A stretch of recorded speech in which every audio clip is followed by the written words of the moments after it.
नमस्कार. Share market Marathi या YouTube चॅनलवर आपल्या सर्वांचं हार्दिक स्वागत. आजच्या व्हिडिओमध्ये आपण मंगळवार दिनांक 14 जानेवारी 2025 साठीचं इंडेक्सचं विश्लेषण करणार आहोत. चला तर मग सुरू करूया आजच्या व्हिडिओला. आणि आज सोमवारी इंडेक्समध्ये कशा प्रकारे मूव्हमेंट झाली व उद्या मंगळवारी कशा प्रकारे होऊ शकते याचं विश्लेषण करण्यासाठी डायरेक्टली जाऊया चार्टवर. आणि इथे मी निफ्टीचा 15 मिनिटाचा चार्ट ओपन केलेला आहे. आपण बघू शकतो की आज निफ्टीमध्ये आपल्याला गॅप डाऊन ओपनिंग बघायला मिळालं होतं. म्हणजे इथे जर तुम्ही बघितलं तर क्लोजिंग जे झालेलं होतं हे 23,400च्या वर झालेलं होतं आणि चार्टवरचं क्लोजिंग हे 23,440च्या आसपास झालं होतं. आणि आज जे आपल्याला ओपनिंग बघायला मिळालं हे 23,200च्या वर ओपनिंग झालेलं बघायला मिळालं. आज एकदम गॅप डाऊन ओपनिंग झालं होतं. गॅप डाऊन ओपनिंग नंतर पहिल्यांदा थोडंसं खाली गेलं, बाउन्स आला, परत थोडं खाली जायचा प्रयत्न झाला, परत वर गेलं, ही गॅप फिल करायचा प्रयत्न झाला. ऍक्च्युली गॅप ही जी कन्सेप्ट असते ही आपण जर समजून घ्यायची असेल तर त्याच्यात 2-3 प्रकारे ती समजून घ्यावी लागते. पहिली कन्सेप्ट अशी आहे की इथे जे क्लोजिंग झालंय आणि इथे आपल्याला जे ओपनिंग झालंय तर ह्याला आपण गॅप म्हणतो, बरोबर. तर जनरली अशा प्रकारे असते. दुसरी एक व्ह्यू काय असते की समजा त्या दिवशीचं आपल्याला जर समजा डे टाइम फ्रेम मध्ये बघायला गेलो तर गॅप कुठनं दिसणार? गॅप आपल्याला इथून दिसणार. ओके, इथपासून खाली इथपर्यंत गॅप दिसणार. मग तसं बघायला गेलं तर आपल्याला ही गॅप आज फिल झाली, इथपर्यंत हाय बनला आणि मग इथून सेलिंग कंटिन्यू झालं, बरोबर. म्हणजे गॅप डाऊन ओपनिंग नंतर ती गॅप भरली गेली आणि मग आपल्याला सेलिंग बघायला मिळालं. अनेकदा आपल्याला अशाच प्रकारे मूवमेंट बघायला मिळते. गॅप अप झालं तरी अनेक वेळेला आधी सेलिंग येतं आणि मग बाउन्स आलेला दिसतो. गॅप डाऊन झालं तर तरी सुद्धा आपल्याला आधी सेलिंग, आधी आपल्याला एक तेजी बघायला मिळते आणि त्यानंतर ती गॅप भरण्याचा प्रयत्न होतो आणि मग सेलिंग आपल्याला कंटिन्यू होताना बघायला मिळतं. तर सध्या जो डाऊन ट्रेंड चालू आहे त्यानुसारच आता आपल्याला ही मूवमेंट झालेली दिसते. आता ह्याच्यामध्ये सगळ्यात महत्त्वाची गोष्ट जी आहे ही आहे 23,000ची लेवल. आता आपण जर उद्याचा विचार करणार असू तर उद्यासाठी आपल्यासाठी सगळ्यात महत्त्वाची लेवल आहे ती म्हणजे 23,000ची लेवल. आता जेव्हा जेव्हा आपण 23,000ची लेवल म्हणतो त्यावेळेला त्याच्यावर 50 पॉईंट आणि त्याच्या खाली 50 पॉईंट हे आपल्याला कुशन म्हणून धरावे लागतात. म्हणजे एखादी गाडी जर वेगानं आली, त्याला इथे ब्रेक लावायचा असेल तर कदाचित काय होतं, ती खाली इथपर्यंत जाऊ शकते. तिला इथे ब्रेक लावायचा असेल तर कदाचित खाली इथपर्यंत जाऊ शकते. तर आणि मग थांबणार. तर त्या पद्धतीनं आपल्याला हे जे 100 पॉइंट आहेत म्हणजे जी इम्पॉर्टंट लेवल असते त्याच्या वरचे 50 पॉइंट आणि खालचे 50 पॉइंट हा कुशन एरिया असतो. त्यामुळे उद्या ओपनिंग झाल्यानंतर उद्या सुद्धा आपल्याला गॅप डाऊन ओपनिंगची शक्यता आहे किंवा फ्लॅट ओपनिंगची शक्यता आहे. तसं झालं आणि खाली जायला लागलं तर आपल्याला खालच्या दिशेने एक मूवमेंट बघायला मिळू शकते. आणि आता 23,050च्या आसपास एकदा लो बनवलाय, उद्या तो एकदा तरी सकाळच्या वेळेला ब्रेक होण्याची शक्यता जास्त असते. तर तो 23,000 पर्यंत जाईल. कदाचित आपल्याला काय होईल, थोडंसं 22,950 पर्यंत सुद्धा जाताना बघायला मिळू शकतो. आणि त्यानंतर जेव्हा बाउन्स येईल, म्हणजे आज जसं बघा ओपनिंग खाली झालं, ओपनिंग झाल्यानंतर थोडा खाली जाण्याचा प्रयत्न झाला, परत वर गेलं, ती गॅप भरली आणि मग सेलिंग झालं. तसं एकदा खाली आलं पुन्हा थोडासा बाउन्स येऊ शकतो आणि 23,000 किंवा 23,050 पर्यंत आल्यानंतर मग पुन्हा आपल्याला खाली जाताना बघायला मिळू शकतं.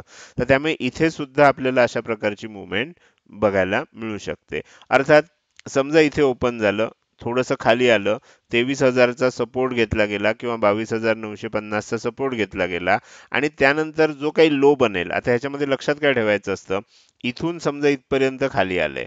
आता हे उदाहरण म्हणून लक्षात घ्या. त्यानंतर इथून बाउन्स येतोय. आता ह्या बाउन्समध्ये आपल्याला शोधायचं काय आहे, की हा झोन जो आहे हा आपल्याला रेझिस्टन्स झोन तयार झालाय. इथे आपल्याला एखादी निगेटिव्ह कॅन्डल, एखादा निगेटिव्ह पॅटर्न असं जर काही बनलं आणि पुन्हा सेलिंग व्हायला लागलं तर थोडंसं ॲग्रेसिव्हली असताना आपण इथनं काय करू शकतो, आणखीन मंदीचा विचार करू शकतो.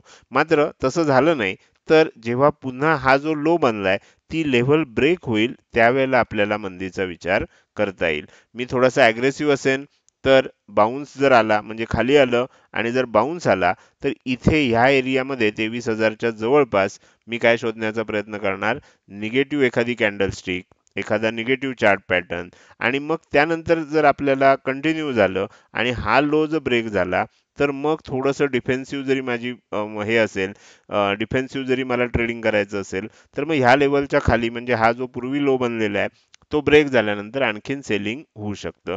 जीच गोष्ट तुम्हाला इथे सुद्धा बघायला मिळाली. म्हणजे आपण इथून वर गेलो, इथे आपल्याला निगेटिव्ह दिसलं, तर आपण इथे करू शकतो किंवा मग हा लो ब्रेक झाल्यानंतर आपण करू शकतो. अर्थात ह्याच्यामध्ये काय होतं बघा, की जेव्हा तुम्ही अग्रेसिव्हली करता तुम्हाला जास्त मोठी मूव्हमेंट मिळते, पण रिव्हर्सलची शक्यता जास्त असते. तुम्ही डिफेन्सिव्ह करता त्यामध्ये काय होतं, एकदा ही लेवल ब्रेक झाली, त्यानंतर मग डायरेक्ट आपल्याला एक मोठं टार्गेट बघायला मिळतं, थोडासा कॉन्फिडन्स वाढतो. तर असा आत्तापर्यंतचा आपला अनुभव आहे. तर हे झालं खालच्या बाजूला ओपन झालं, तर काय होऊ शकतं, खाली येत असताना आपल्याला पहिलं टार्गेट आहे 23,000, दुसरं टार्गेट आहे 22,950, तिसरं टार्गेट आहे 22,900. मात्र जर समजा आपल्याला उद्या ओपनिंग नंतर थोडंसं इथनं खाली आलं, 23,000 ची लेवल काही टच झाली नाही किंवा झाली आणि तिथनंच बाउन्स आलं आणि त्यानंतर सेलिंग झालं नाही, तर काय होईल, वर जात असताना 23,100, 23,150 च्या दिशेनं जायचा प्रयत्न होईल. इथे आपल्याला थोडीशी पुन्हा मंदी होऊ शकते आणि पुन्हा आपल्याला थोडं खाली इथपर्यंत येऊ शकतं. जितकं 23,000 च्या वर जास्त टिकेल, खाली आल्यानंतर 23,050 ला सपोर्ट घेण्याची शक्यता आहे. तर ही गोष्ट लक्षात ठेवायची, की आपण एकदा एक लेवल क्रॉस करून वरच्या लेवलला गेलो, की वरच्या लेवलपासून आपण खालच्या लेवलपर्यंत जर रिव्हर्सल झालं, तर इथपर्यंत येऊ शकतो. तर ही गोष्ट आपल्याला कायम लक्षात ठेवायला लागते. आणि जर पुन्हा इथून वर म्हणजे आता खरोखरच जर आपल्याला ह्यानंतर झाली एवढी मंदी भरपूर झाली, आता तेजी होणार असेल, रिव्हर्सल होणार असेल, तर आपल्याला असा एखादा डब्ल्यू पॅटर्न म्हणजे एवढं सेलिंग झालं, मग परत एवढी बाउन्स झाला, परत खाली आलं, परत बाउन्स होऊन असा एखादा डब्ल्यू पॅटर्न बघायला मिळू शकतो. अर्थात ही शक्यता रोज असते, मात्र ती उद्याच्या उद्याच होईल असं काही सांगता येत नाही.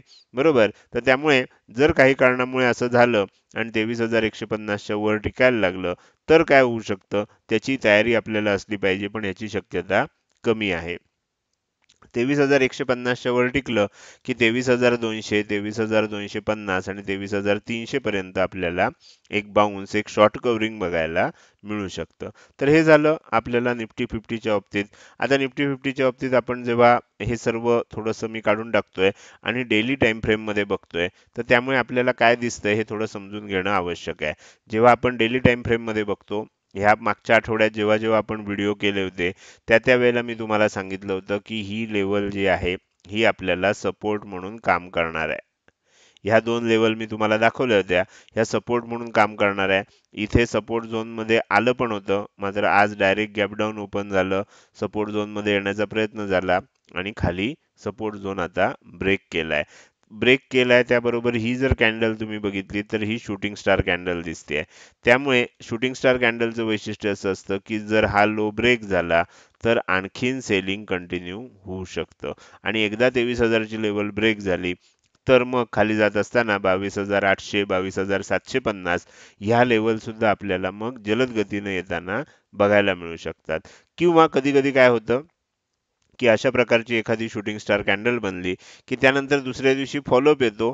तिसऱ्या दिवशी किंवा त्याच दुसऱ्या दिवशी आपल्याला पुन्हा एक बाउन्स आलेला सुद्धा बघायला मिळतो. ह्याचं कारण असं आहे, की सलग जर तुम्ही बघायला गेलात, तर 1, 2, 3, 4 दिवस कंटिन्युअस रेड कॅन्डल बनली आहे. एखादी ग्रीन कॅन्डल बनण्याची आता शक्यता निर्माण झालेली आहे. ती उद्या बनेल का परवा बनेल हे थोडंसं आपल्याला बघावं लागणार आहे. तर हे झालं आपल्याला निफ्टी 50चं विश्लेषण. आता आपण जाऊया बँक निफ्टीकडे. त्यासाठी मी बँक निफ्टीचा चार्ट ओपन करतोय. बँक निफ्टीच्या चार्टवर आपण इम्पॉर्टंट लेवल, टार्गेट लेवल सर्व काही ड्रॉ केलेले आहेत. तर ते आता आपण बघायला सुरुवात करूया. त्यासाठी थोडंसं झूम करूया आणि बँक निफ्टीचा चार्ट समजून घेऊया. आता बँक निफ्टीमध्ये जर तुम्ही बघितलं, तर तुमच्या इथे लक्षात येईल, की इथे काय झालं? इथे ओपन आपल्याला गॅप डाऊन झालं. म्हणजे इथे 48,800 च्या थोडंसं खाली चार्टवर क्लोजिंग आलेलं होतं. प्रत्यक्ष ओपन जर बघितलं, तर 28,200, 250च्या आसपास आपल्याला ओपन झालं. थोडंसं खाली गेलं, बाउन्स आला, परत खाली गेलं, हा लो ब्रेक केला, ट्रॅप केलं. कारण जनरली निफ्टीमध्ये बघितलं तर इथून खाली गेल्यावर आपल्याला एक चांगली मूव्हमेंट मिळाली. मात्र इथे बँक निफ्टीमध्ये ट्रॅप केलं गेलं. असं पण होण्याची शक्यता असते. कारण काय, त्याचं कारण असं होतं की इथपर्यंत गेल्यामुळे आपल्याला ही जी गॅप तयार झालेली ही फिल झाली नव्हती. नेक्स्ट टाइम जेव्हा वर गेलं ती गॅप फिल केली आणि मग खाली आलं. तर ह्या पद्धतीनं आपल्याला थोडंसं गोष्टी लक्षात ठेवाव्या लागतात. पण अशा वेळेला जर आपण ट्रॅप जरी झालो असलो, तर हा दिसताना स्टॉप लॉस खूप मोठा दिसतो. आपलं जर खूप जास्त क्वांटिटी असेल, तर वेळेत बाहेर पडणं आवश्यक आहे. नसेल, तर थोडंसं धाडस करून आपण जेव्हा मार्केटमध्ये मंदी चालू असते ना, थोडं धाडस आपल्याला जादा केलं तरी चालू शकतं. खूप जास्त धाडस करायचं नसतं, ओव्हर कॉन्फिडन्समध्ये राहायचं नसतं, पण थोडंसं जादा धाडस केलं चालू शकतं. तेजीच्या मार्केटमध्ये थोडंसं धाडस सुद्धा आपल्या अंगलट येऊ शकतं आणि त्याच्यामुळे आपल्याला खूप मोठं नुकसान होऊ शकतं. तर ह्या काही गोष्टी असतात ज्या आपल्याला लक्षात ठेवायच्या आहेत. आता आपण पुढे जाऊया आणि उद्यासाठीच्या निफ्टीच्या लेवल्स समजून घेऊया. वरच्या बाजूला 48,225 ही इम्पॉर्टंट लेवल घेतली आहे. खालच्या बाजूला 47,900 ही इम्पॉर्टंट लेवल घेतली आहे. दोघांमध्ये 250 पेक्षा जास्तचा डिफरन्स असल्यामुळे 48,060 आसपास आपण सेंटर लाईन घेतली आहे. आता जर समजा या खालच्या भागात ओपन झालं, ज्याची शक्यता जास्त आहे, थोडंसं फ्लॅट किंवा गॅप डाऊन ओपन होण्याची शक्यता आहे. तसं झालं तर काय होईल, इथे आपल्याला लक्षात घ्यायचं आहे की 48,000 ही लेवल कशा पद्धतीनं त्याला ट्रीट होते.